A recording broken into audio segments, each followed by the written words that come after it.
As a business owner and leader, there are 4 types of surprises that you're going to encounter on your journey to growing your business. And so the wise advice by Mr. Miyagi from the Karate Kid, remember him?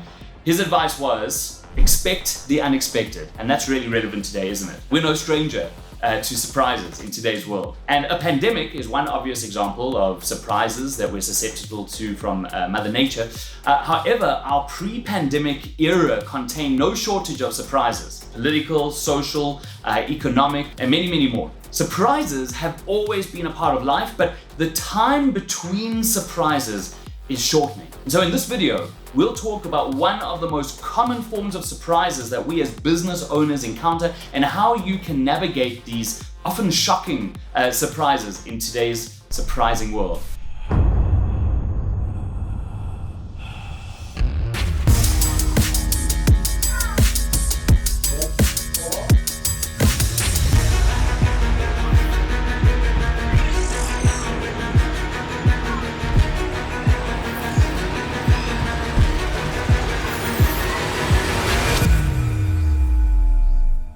Broadly speaking, there are 4 types of surprises that we encounter in business. Number 1, I've already mentioned, is natural surprises, like a pandemic or a natural disaster like a flood or a fire, right? This is what we call acts of God in contracts. Number 2 is political and economic, which is for the most part out of our control. I remember in 2016, I was one signature away from having my own TV show secured. We'd worked on it for many, many months.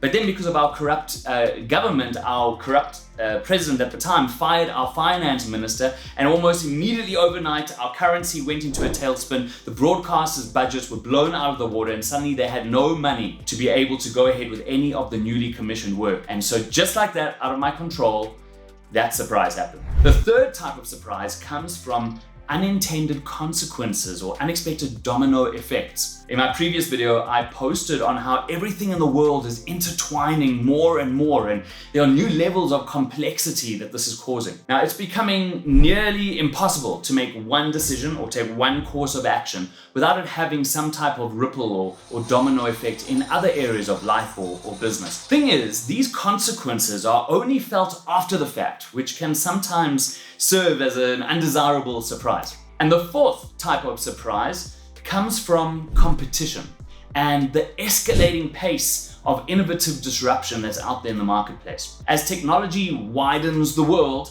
connecting us in new ways and equipping us with new capabilities, it lowers the barrier of entry for new fierce competition to emerge from surprising places. So disruption is a form of surprise as well. And often owners of smaller businesses reserve this idea of disruption for large businesses. However, no matter the size of your business, it is inevitable that you will be surprised and challenged by disruption. It's not a matter of if, it's just a question of when, if it hasn't already happened. The same goes for professionals, by the way. Technology is lowering the barrier to entry for more competition. New platforms have enabled things like do-it-yourself and in-house solutions that compete with many of the professional services that are out there. Through my work with Singularity University, I've had the benefit of being able to look under the hood, as they say, of how artificial intelligence is escalating this more and more, even competing with certain functions that previously only professionals like lawyers and doctors were able to fulfill. Now, for large businesses, we observe the effects of disruption by the dramatic change in average business life expectancy. For example, in 1955, the average life expectancy of a large organization was 75 years, whereas today we're sitting at just 15 years, 1-5. Now, if you compare Fortune 500 lists from 1955 to today, you'll see that 85% of the companies listed are gone. And McKinsey predicts that in 2027, 75% of companies currently on the S&P 500 will no longer be there. So no industry or business, regardless of its size, is safe from surprises, from disruption. Maintaining the status quo is the quickest way to cease to matter. And by the way, amid this endless talk of innovative disruption, it's important to remember that not all competitive landscapes are remade violently overnight. Obsolescence creeps as often as it lunges. And so while leaders obsess over getting big banged out of existence, odds are good that their companies will actually suffer a more pedestrian fate, which is that over time, they will just simply cease to matter.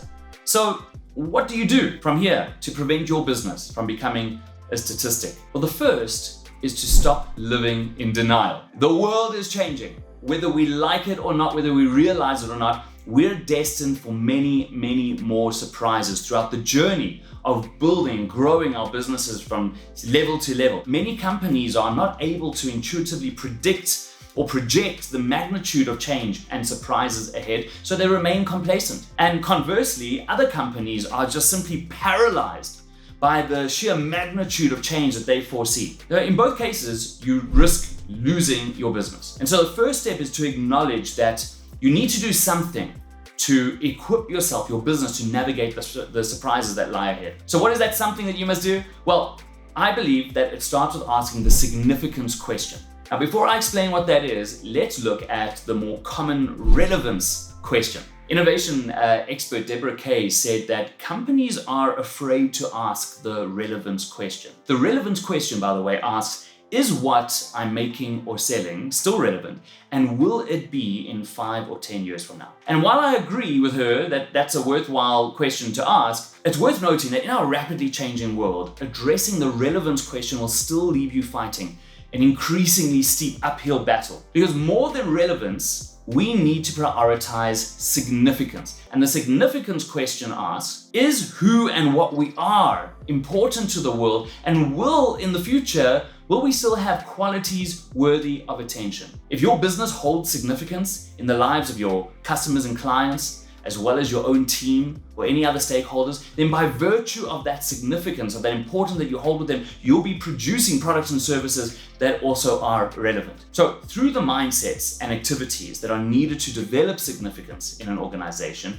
your business remains equipped to more effectively navigate surprises as they occur. If you compare two companies' responses to surprises, where one is aiming for relevance and the other one is aiming for significance, the company operating with a model for significance will win every single time. Now, by the way, I just used the term a model for significance, and that really is the final piece of the puzzle here. In my white paper titled Redefining Business Significance in a Wise World, I share a simple 3-part model for your business to gain and retain significance. And while it's not in the scope of this video for me to explain the model, you can go ahead and read the white paper. It's absolutely free, and I'll include a link on this page so you can go ahead and read it, download it for yourself today. So check the video's description for that. I'll also be recording a video in a few weeks' time on that model. But what can you do today from here? So firstly, I encourage you to share this video with your colleagues. You can have a discussion around it and plan for the future. And you can download the white paper too, like I've mentioned.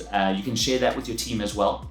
And on this page, I'll also include information on how I could personally work with you and your business and your team if that's something that you would like to look into. So look out for my next video, which will be a deep dive into the 4th and final trend that is shaping the world of business today. And that is the trend of escalation. Now, this is a really important trend to understand because if you feel that the world is getting faster and faster and that the rate of change is difficult to keep up with, you're not alone, right? This is a trend in the world that has huge effects on your business. If you haven't watched my previous videos on the other trends, namely the trend of widening and intertwining, then you can find them on my YouTube channel as well, or on my website. If you found this helpful, then don't leave before subscribing so that I can continue serving you. And of course, I invite you to find me on your favorite social media platform. Please do connect with me there. You can comment on any of my posts and we can have a conversation there. I'd really love to connect with you. Thank you for your interest in influence and in building a business of significance. From me, Gilan, your coach and your friend, I will see you soon.